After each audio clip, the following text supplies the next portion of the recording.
O Olho de Horus.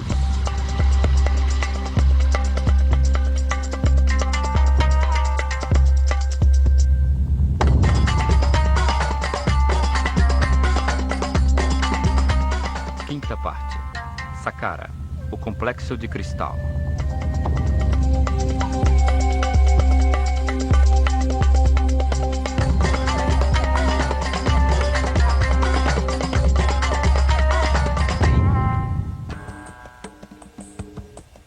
Complexo de Saqqara. Saqqara é a primeira manifestação do avançado conhecimento dos sacerdotes da Escola de Mistérios Olho de Horus, cujas ruínas existem até hoje.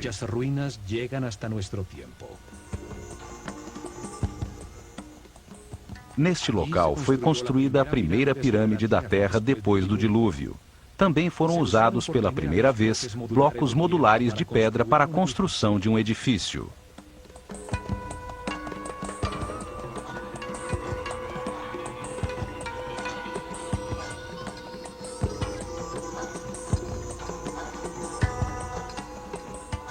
Nas paredes, esculpiram hieroglifos com os primeiros textos religiosos da história.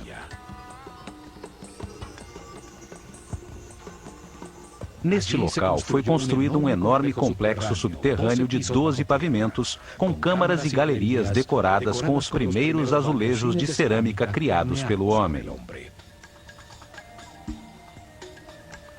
Nessas câmaras subterrâneas, encontrou-se mais de 40 mil urnas, tigelas e vasos de alabastro. Qual era a utilidade de tudo isto? Por que construir com tanto esforço túneis, câmaras e salões 30 metros abaixo do solo? Como iluminaram estes espaços para fazerem o complexo desenho cerâmico nos muros?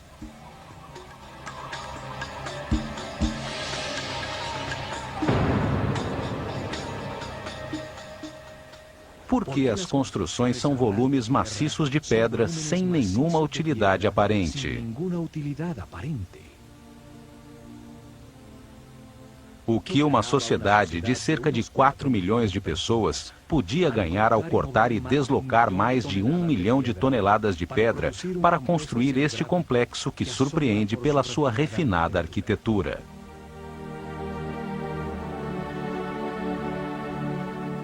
Qual o objetivo de um trabalho tão elaborado de esculturas em pedra, colunas, baixos relevos e detalhes arquitetônicos refinados num edifício que não tinha nada em seu interior? Como explicar a utilização de uma avançada tecnologia com algo tão inexplicável racionalmente? Saqqara é um dos maiores mistérios do Egito. Sua história nos revela as mais incríveis respostas. A começar pelo fabuloso personagem que a desenhou e dirigiu sua construção. O arquiteto Imhotep, cujo nome significa o sábio que vem em paz, sumo sacerdote da Escola de Mistérios Olho de Horus, tem um lugar de destaque na história da humanidade. Ele foi primeiro-ministro, vizir e chanceler do faraó Djoser, que reinou na terceira dinastia em torno do ano 2800 a.C.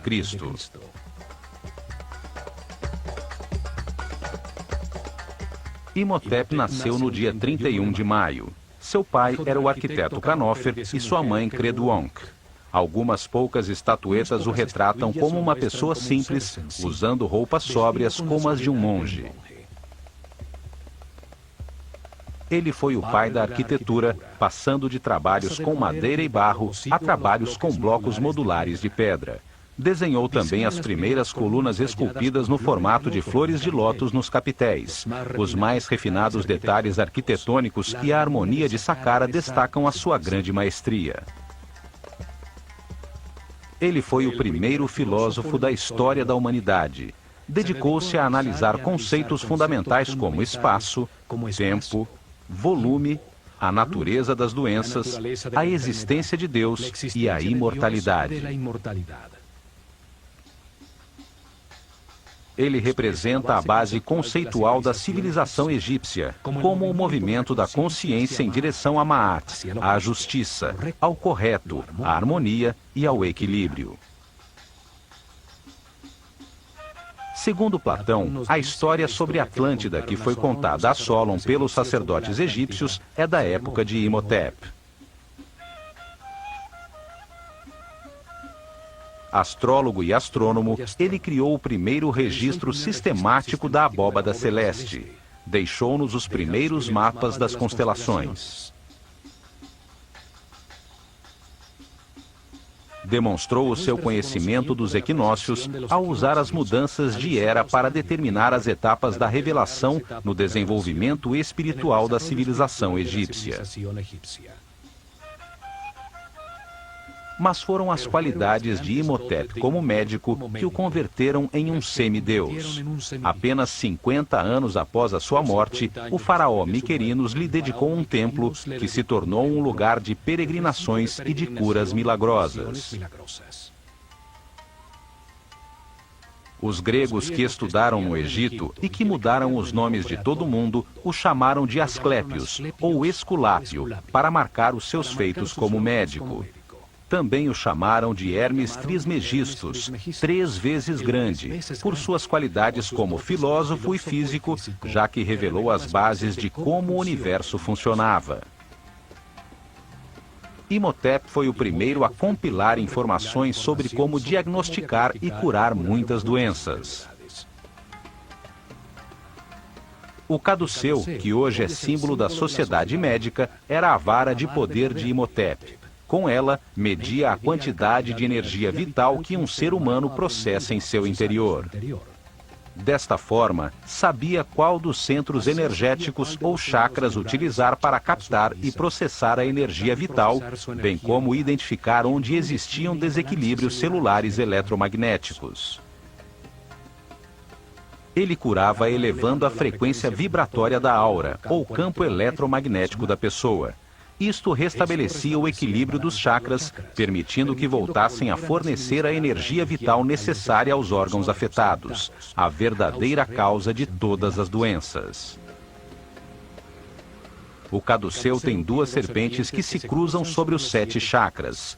Os centros nervosos sobre a coluna vertebral que captam e distribuem a energia. Simbolizam as 2 polaridades de carga elétrica e movimentos opostos, que dão lugar ao universo dual. Em seu centro, há uma coluna formada por pares de partículas com cargas opostas que se neutralizam e equilibram, a única maneira de se chegar à iluminação. Representa a Kundalini, a força vital que sobe através da coluna vertebral. Quando este conhecimento desapareceu, a sua forma se conservou como símbolo para a cura.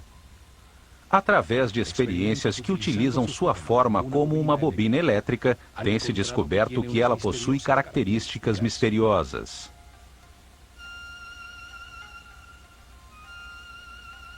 Quando se aplica uma corrente elétrica, não se detecta nenhum campo de força, embora os seus efeitos sejam comprovados, pois é gerada uma ressonância em todas as frequências e longitudes de ondas. Pode ser usado como emissor e receptor de sinais radioelétricos, como se emitisse raios laser. O papiro médico Ebers mostra a maneira como Imhotep misturava a magia com a medicina. Suas fórmulas e remédios estão cheios de rezas e encantamentos, pois ele acreditava que a medicina não curaria sem que recebesse poder através da energia da palavra. Seus textos e ensinamentos passaram secretamente de geração em geração durante milênios. São a base dos conhecimentos gnóstico, templário, Illuminatis, Rosa-Cruz e maçom.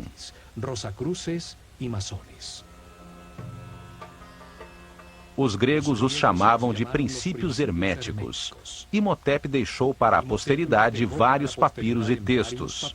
Um deles, o Kybalion, fala dos 7 princípios fundamentais do universo.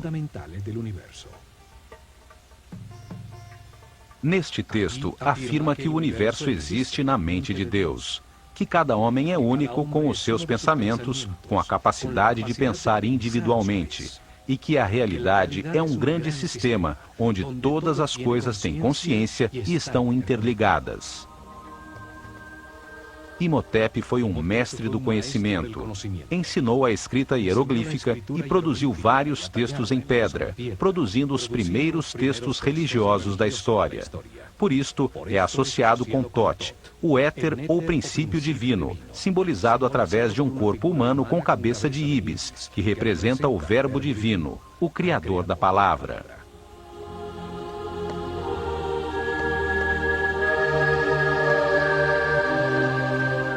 Não há dúvidas de que Imhotep foi um ser especial, e com o passar dos anos, ele se tornou um mito, associado ao divino. A ele foram atribuídos diversos nomes como Thoth, Mercúrio, Quetzalcoatl, Esculápio e Hermes Trismegistus, o 3 vezes grande. O termo hermético se converteu em sinônimo de sabedoria secreta. A mesma sabedoria que uma vez esteve nas mentes dos sacerdotes do Olho de Horus, dos quais um dos primeiros sumos sacerdotes foi Imhotep, o sábio que vem em paz.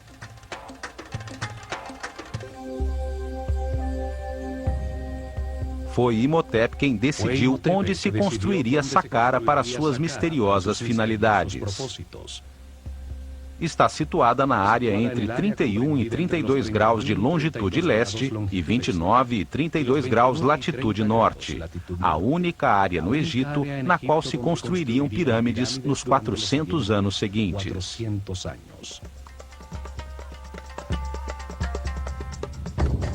Uma zona desértica a 14 quilômetros ao sul do Cairo, ao lado de Mênfis, a desaparecida capital do Egito. Em Meidum, Hawara e Elahum estão as que ficam mais ao sul, e em Abu Hawash, a pirâmide que está mais ao norte. Foram construídas sobre uma plataforma de pedra que vai até Giza, 50 metros acima do nível do rio. Assim, garantia que o nível das águas não inundasse os trabalhos subterrâneos que havia planejado. Em uma zona onde existem outras 8 pirâmides menores, construídas nas dinastias 4, 5 e 6. Saqqara fica exatamente sobre um dos nódulos principais da rede eletromagnética do planeta, onde melhor se pode utilizar a força de sua energia telúrica para fazer vibrar uma grande massa de pedra. Nesta área ocorrem os efeitos eletromagnéticos naturais mais poderosos do planeta. Aí está localizado um de seus chakras. Aí também passa a corrente telúrica, a carga terra negativa que leva sua energia vital. Este é um local de confluência maior das chamadas linhas-lei, perfeito para que um grande volume de pedra, com alto conteúdo de cristais de quartzo, ao vibrar, produza energia estática negativa devido à fricção de suas moléculas. A atmosfera está carregada com 500 volts de corrente positiva por metro quadrado, 5 vezes o normal. É um ponto de poder no planeta, que aumenta os efeitos energéticos da pirâmide que Imhotep construiu. Esta localização de Saqqara era fundamental para poder utilizar a pirâmide como um condensador elétrico que captava, como uma antena, a energia positiva da atmosfera nos cristais de quartzo das louças de granito que uma vez cobriram sua parte exterior.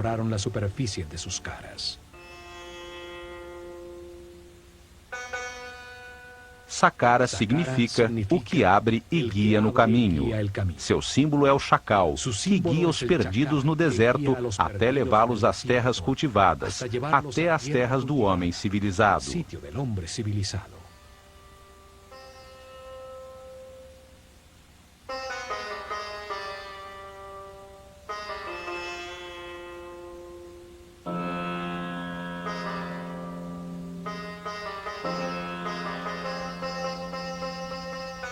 Ao longe, a primeira que se via era a pirâmide branca, rodeada por uma grande muralha, a primeira construída em blocos de granito cortado em sofisticados baixos relevos e umbrais. Uma obra muito mais complicada que a própria pirâmide. 130 mil toneladas de granito formavam um muro de pedra alto e especial que rodeava os 15 hectares do complexo, protegendo-o do caos exterior e atribuindo-lhe uma forma retangular, ajustada exatamente na direção cardial norte-sul, paralela ao curso do Nilo.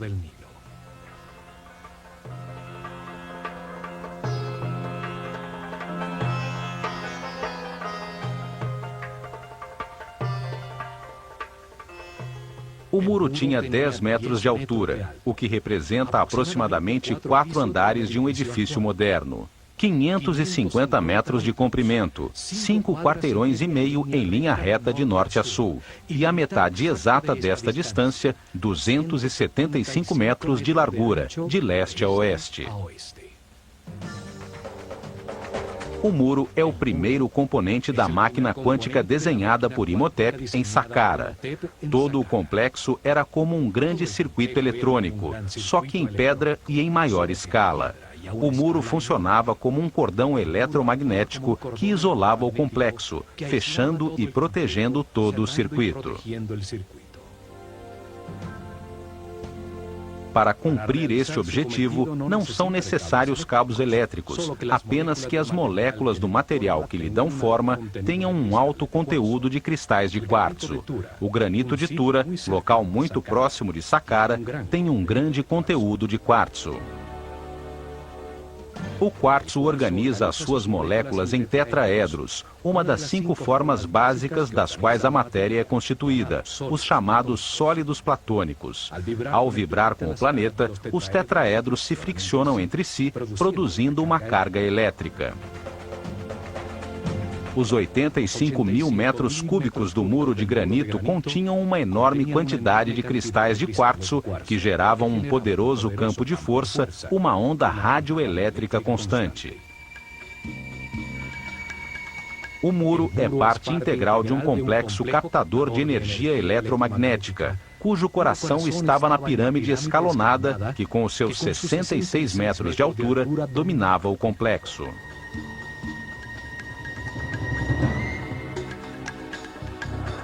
A forma do muro era surpreendente. Entrava e saía de forma regular, gerando pórticos em intervalos constantes. Baixos relevos verticais marcavam os pórticos, que embelezavam e regularizavam o conjunto, produzindo uma sensação de harmonia com um estilo arquitetônico quase ultramoderno.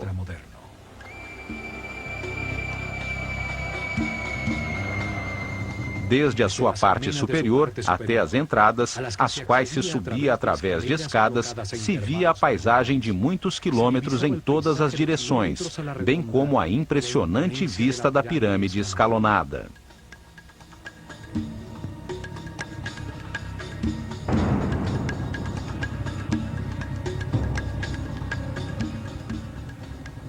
Não só foi a primeira construção monumental construída em pedra talhada pelo homem, mas tem uma série de detalhes arquitetônicos que indicam uma maestria e um conhecimento que nunca foram superados em todo o desenvolvimento posterior àquela civilização.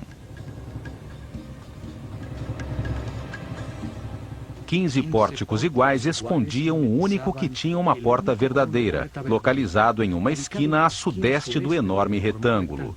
Constituía-se de um estreito corredor de acesso que só permitia a entrada de um visitante por vez.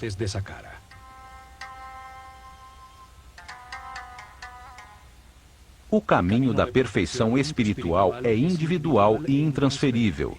Ninguém pode evoluir por outra pessoa. Por isto, em Saqqara, só entrava uma pessoa de cada vez.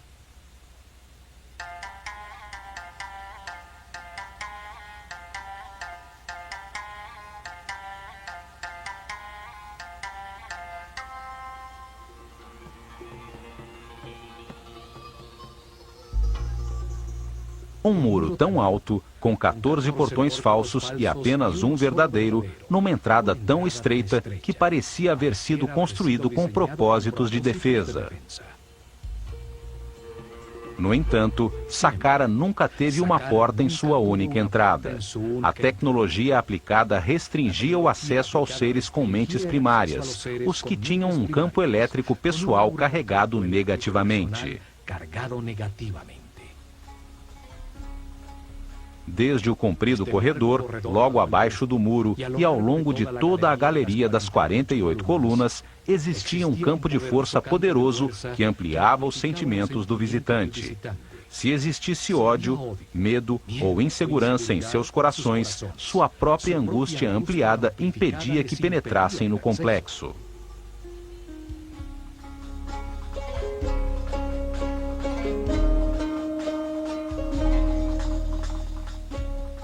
Apenas os puros de coração podiam entrar em Saqqara quando o complexo e a escola de mistérios Olho de Horus funcionavam naquele local. A imponente galeria tem 48 colunas. Sua forma esotérica é a mesma do DNA humano. 20 pares de colunas estreitamente unidas a seus muros, dispostas no sentido em que caminha o Sol sobre o feixe de avanço da energia, a espiral da molécula.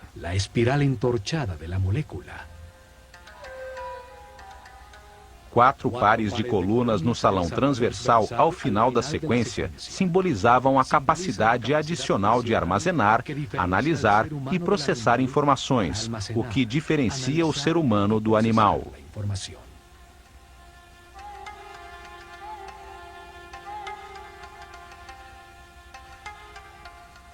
As colunas totalmente modulares e com 7 metros de altura estavam dispostas seguindo uma série de princípios arquitetônicos que se repetiriam milhares de anos depois no Partenon. Cada coluna tinha a forma de um papiro. O cilindro tinha uma ligeira convexidade e se estreitava em sua parte superior, acentuando a verticalidade para enganar a visão. Sem esse truque, se veriam curvas sob um ângulo distante. O restaurador de Saqqara, Jean-Philippe Loé, também descobriu que na profundidade da galeria, as colunas mais distantes estavam ligeiramente distanciadas entre si, aumentando a perspectiva e produzindo a sensação de que a galeria era maior.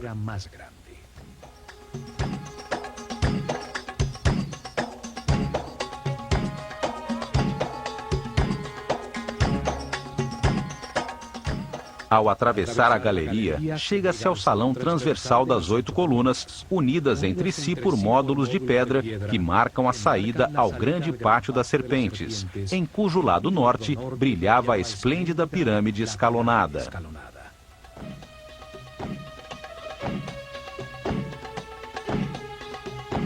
O pátio estava originalmente delimitado por altos muros, com intrincados baixos relevos. Formava nichos com uma forma que simboliza uma porta e que, posteriormente, apareceria nos muros de todas as tumbas egípcias.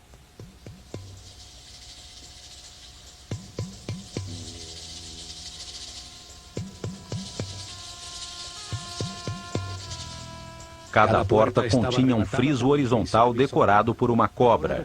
A serpente sagrada simbolizava a dualidade, devido à sua língua bifurcada e aos seus órgãos sexuais duplicados. A serpente simbolizava também a determinação para alterar a existência, para começar uma viagem evolutiva independente e tomar as suas próprias decisões. Era a fonte da origem do movimento.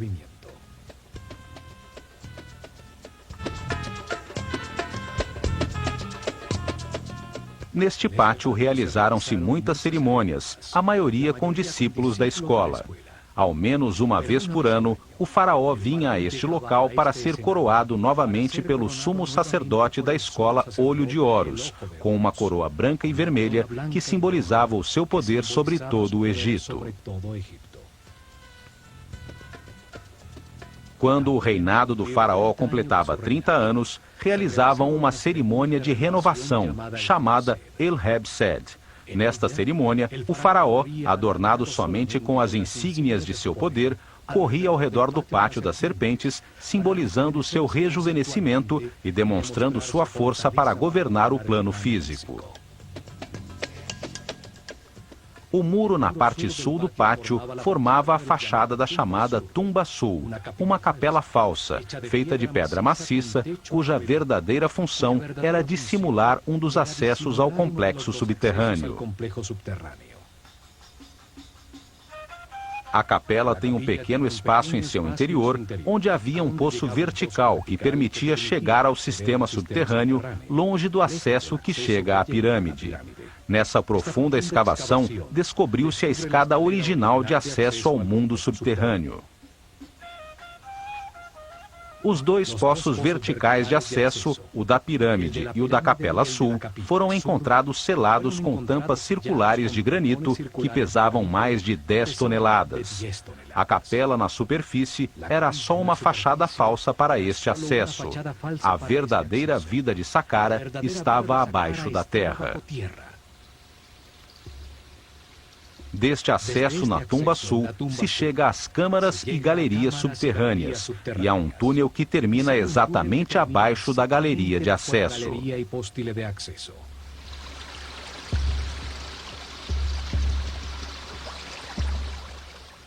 A planta de todo o complexo parece o processador central de um computador.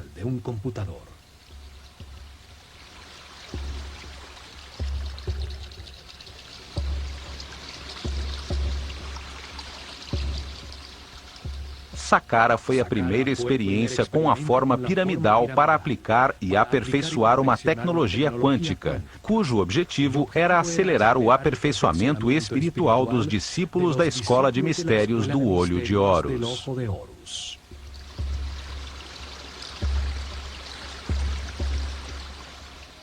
Durante 400 anos, construíram cerca de 100 pirâmides com formas, tamanhos e materiais diferentes, até que o desenho foi aperfeiçoado na Grande Pirâmide de Quéops.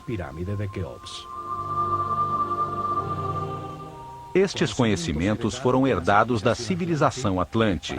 Tinham como objetivo converter grandes formas piramidais em máquinas quânticas para a produção de colunas estacionárias de energia que permitiam elevar a frequência de vibração dos iniciados. Isso aumentava a energia vital, ampliava o poder mental e despertava novos sentidos, como a telepatia, bem como a sensibilidade para perceber a aura de outras pessoas. Permitia que a consciência se posicionasse acima do tempo e percebesse a cadeia de reencarnações já vividas.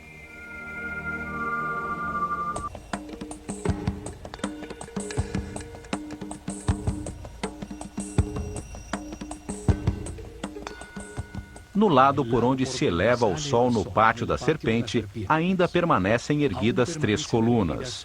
Elas formavam o centro do chamado Templo Real de Heb-Sed, um pavilhão utilizado pelo faraó e pelos sacerdotes do Olho de Horus durante as celebrações.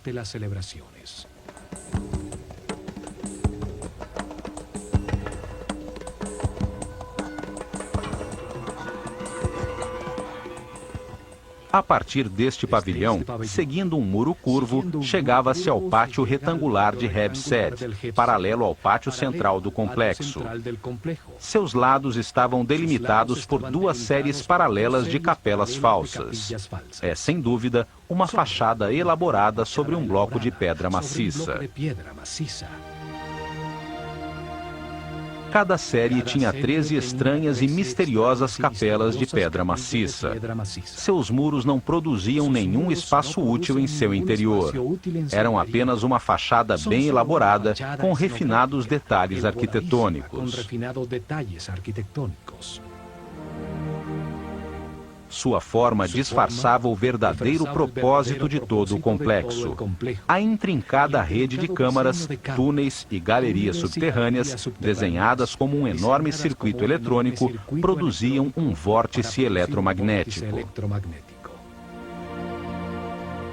Na frente de cada capela falsa, através de uma estreita e tortuosa passagem, chegava-se a um pequeno santuário exterior, onde estariam as representações simbólicas das forças tutelares do Egito, os protetores divinos.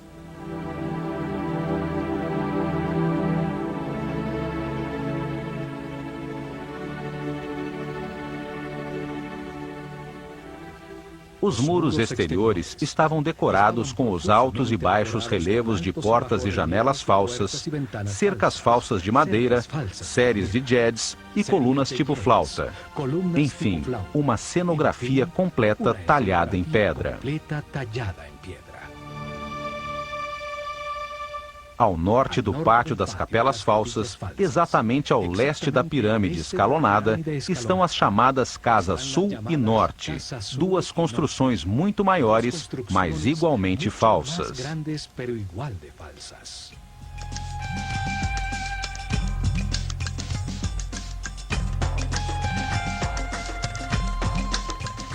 A fachada da Casa Sul tem colunas cilíndricas com capitéis em forma de flor de lótus, símbolo do Alto Egito. Em uma das paredes de um estreito corredor está a pichação mais antiga do mundo, hierática e com comentários que fazem referência ao faraó Djoser. Foi feita por visitantes durante a 18ª dinastia. A fachada da Casa Norte tem colunas com papiros, o símbolo do Baixo Egito, o delta ao norte do país. Neste local, durante a cerimônia do Hebsed, o rei recebia a coroa vermelha, que simbolizava sua autoridade sobre este território.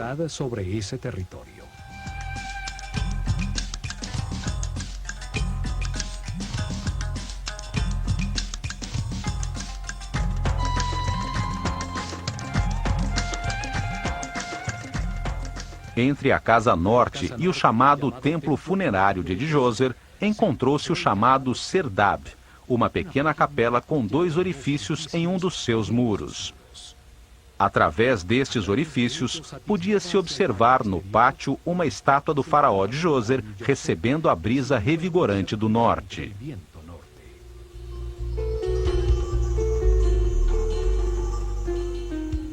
Esta figura impressionante, cujos olhos incrustados de cristal se perderam, é a primeira imagem tridimensional de tamanho natural de um monarca egípcio que se mantém até os dias de hoje.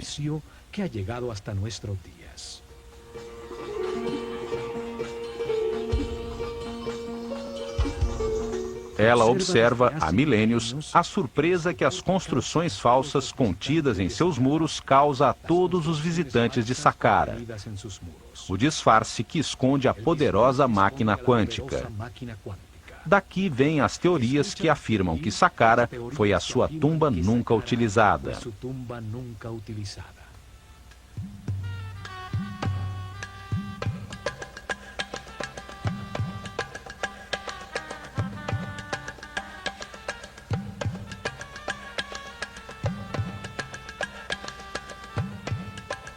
Ao seu lado se encontram as ruínas do templo anexo à pirâmide, com seu único acesso no lado leste. Através de intrincados labirintos de estreitos corredores, conduzia a 2 pátios abertos, um dos quais escondia a verdadeira entrada de Saqqara nas profundezas da terra.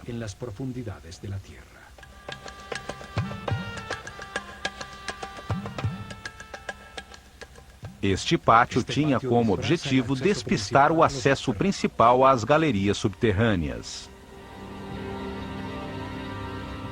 Este esquema de um templo anexo se repetiu em todas as 108 pirâmides que foram construídas nos anos seguintes.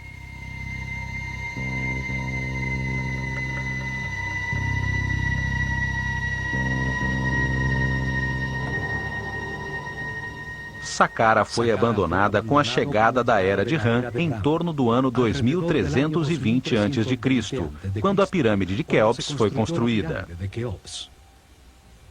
O conhecimento sobre os acessos às câmaras e galerias subterrâneas se perdeu com o passar dos anos. As pedras de seus muros foram utilizadas como material de construção.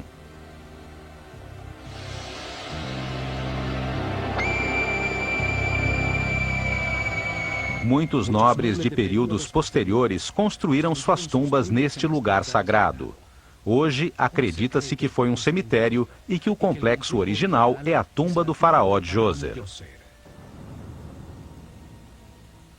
Durante a 26ª dinastia, em plena decadência da civilização egípcia, ninguém sabia que o templo anexo escondia a entrada à câmara principal. Por ordem do faraó, foi cavado um amplo túnel do lado sul, embaixo da pirâmide, pois se acreditava que ali estava a entrada.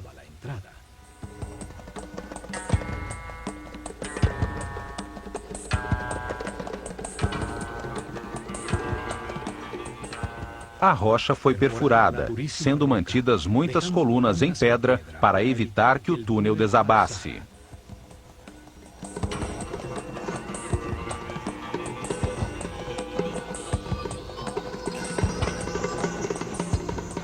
Até que chegaram à Câmara Central, um espaço vazio de 12 andares de profundidade, um poço vertical com a forma de um obelisco virtual, bem no coração da pirâmide.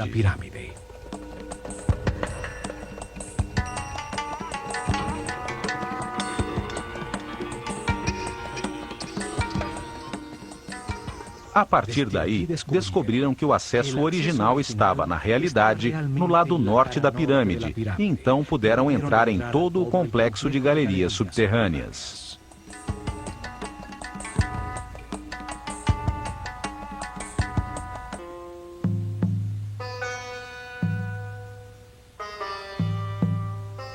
A construção de Saqqara foi feita em 3 etapas, planejadas desde o início por Imhotep. Estas etapas permitiam que o complexo fosse crescendo e que a pirâmide se expandisse como o corpo de um ser humano. A primeira etapa começou com a construção da coluna vertebral do complexo, a escavação do poço vertical da pirâmide, que descia até uma profundidade de 30 metros. 12 andares de profundidade, que equivaliam a 50% da altura total da pirâmide acabada.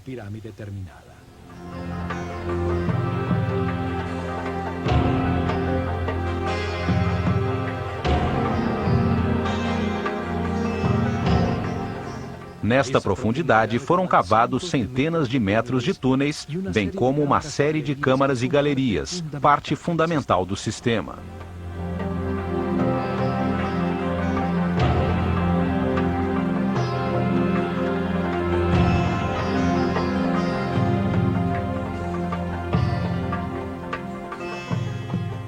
Na segunda etapa, uma pequena pirâmide escalonada foi construída sobre o complexo subterrâneo.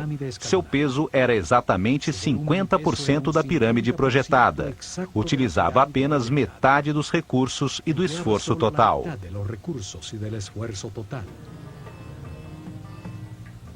Além disso, podiam utilizar as instalações durante a construção. A carga elétrica gerada pela pirâmide pequena era utilizada para produzir ondas eletromagnéticas que facilitavam o deslocamento de todo o material necessário para a construção do complexo.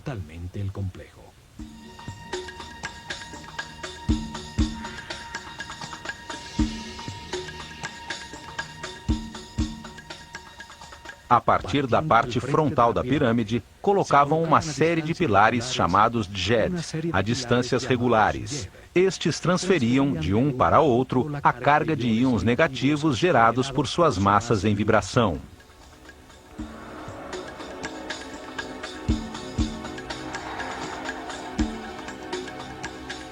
Cada pilar tinha 2 bobinas de arame de ouro enrolados sobre madeira, verticalmente dispostas. A primeira na parte inferior, a segunda na parte superior. O pilar era colocado sobre uma cavidade de fibra molhada em água salgada que produzia um excelente contato terra. Era necessário que um sacerdote de alto nível de consciência e vibração controlasse a energia da mente, de modo a permitir a transferência do fluxo de íons ao primeiro pilar na frente da pirâmide. A partir daí, a carga elétrica fluía de maneira regular de coluna em coluna. gerava uma avenida eletromagnética até chegar a Tura, a uma pequena distância de Saqqara, em frente ao Nilo, no âmbito de poder da pequena pirâmide, onde se localizavam as pedras de granito de quartzo. As louças de granito eram colocadas na frente do último Djed. Então, o sacerdote as golpeava com a sua vara, induzindo nas moléculas de quartzo a mesma carga negativa das ondas eletromagnéticas. As duas cargas iguais se repeliam e o bloco levitava. Este é o mesmo princípio utilizado atualmente pelo trem-bala no Japão, que flutua sobre o poderoso campo eletromagnético dos trilhos, que possui a mesma polaridade do trem.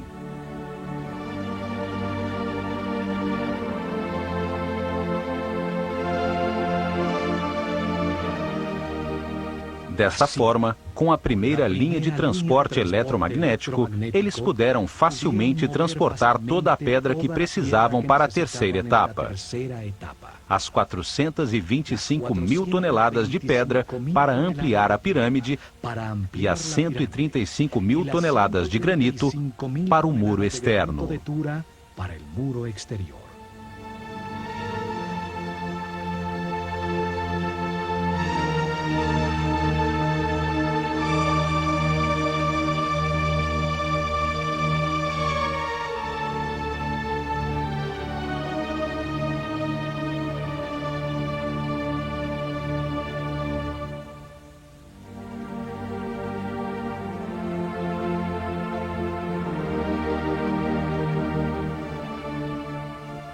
As etapas permitiam usar parcialmente a energia gerada, que aumentaria em 50% quando a pirâmide estivesse construída.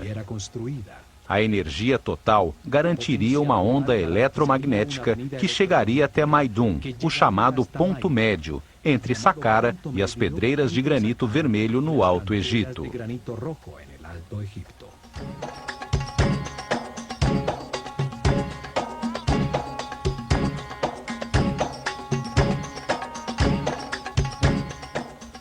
Esta tecnologia e conhecimento foram herdados dos Atlantes e se baseiam nos princípios da mecânica quântica que nossos cientistas apenas começam a entender.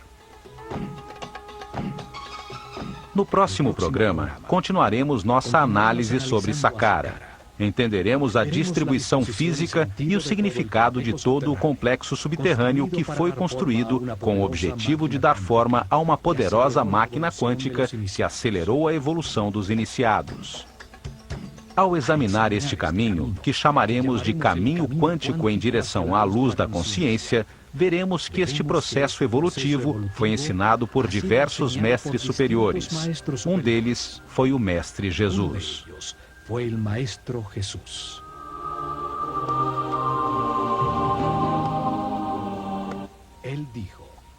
Ele disse que, se seguíssemos o caminho da luz e da vibração do amor, realizaríamos coisas ainda maiores. Ele se referia à utilização das partículas subatômicas da luz, à força criativa que deu forma a este universo.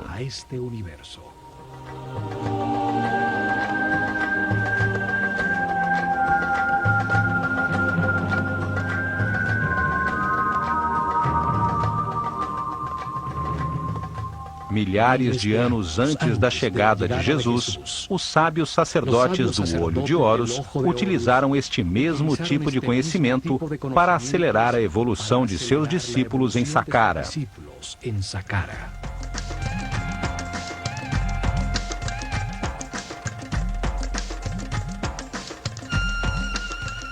Construíram grandes formas piramidais, máquinas quânticas para a produção de colunas ondulatórias de energia, que usaram para elevar a frequência de vibração dos iniciados. Criaram um centro de comunicação com dimensões superiores que permitiram aos discípulos mais avançados verificar o caminho da luz. Receberam informações de seres mais evoluídos, de mestres superiores.